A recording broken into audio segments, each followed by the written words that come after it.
করে নির্মমভাবে পিটিয়ে হত্যা করার ঘটনায় আমরা গভীরভাবে শোকাহত, ক্ষুব্ধ এবং উদ্বিগ্ন।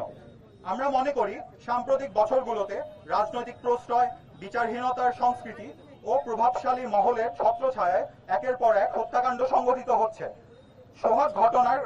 সোহাগ হত্যার ঘটনাও তার ভয়াবহ উদাহরণ। শুধুমাত্র চাঁদা দিতে অস্বীকৃতি জানানোয় একজন মানুষকে এমন পাশবিকভাবে হত্যা করা, এটি আমাদের সমাজের চরম মানবিক ও নৈতিক অবক্ষয় চিত্র তুলে ধরে। ঘটনা পরবর্তীতে জানা গেছে অভিযুক্ত মহিন বাংলাদেশ জাতীয়তাবাদী যুব দলের একজন প্রভাবশালী রাজনৈতিক কর্মী এবং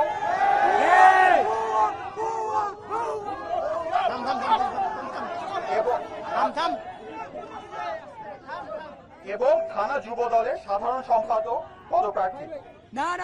তার বিরুদ্ধে চাঁদাবাজি, নিয়োগ বাণিজ্য সহ অসংখ্য অভিযোগ রয়েছে। অথচ তার এসব অপকর্মের বিরুদ্ধে যথাযথ ব্যবস্থা গ্রহণ করা হয়নি, বরং রাজনৈতিক পরিচয়ের কারণে তার বিচারহীনতা নিশ্চিত হয়েছে, যার পরিণতিতে ঘটেছে এই নির্মম হত্যাকাণ্ড।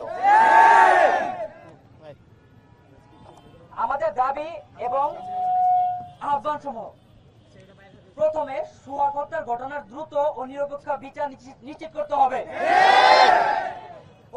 অভিযুক্ত মাহিন, রবিন সহ সকল খুনিকে গ্রেপ্তার করে সর্বোচ্চ শাস্তি নিশ্চিত করতে হবে। সমগ্র বাংলাদেশে চাঁদাবাজি ও নিয়োগ বাণিজ্যের বিরুদ্ধে কঠোর ব্যবস্থা গ্রহণ করতে হবে। রাজনৈতিক পরিচয়ের অপব্যবহার করে অপরাধীদের রক্ষা করার সংস্কৃতি থেকে আমাদের বেরিয়ে আসতে হবে। ভবিষ্যতে এ ধরনের ঘটনা রোধে প্রশাসনিক ও রাজনৈতিক পর্যায়ে স্বচ্ছতা ও জবাবদিহিতা নিশ্চিত করতে হবে। অধিকন্তু এই ঘটনার মাধ্যমে দেশের সাধারণ মানুষ ও শ্রমজীবী জনগোষ্ঠীর নিরাপত্তাহীনতা চোখে আঙ্গুল দিয়ে দেখিয়ে দেওয়া হয়েছে। আমরা আশা করি সরকার ও প্রশাসন কঠোর পদক্ষেপ গ্রহণ করবে, না হলে সাধারণ মানুষ রাষ্ট্রের প্রতি তার আস্থা হারিয়ে ফেলবে। আমরা অপরাধীদের দৃষ্টান্তমূলক শাস্তি ও সমাজের শান্তি প্রতিষ্ঠার দাবি জানাই। ধন্যবাদ। আমাদের বিবৃতি শেষ হলো।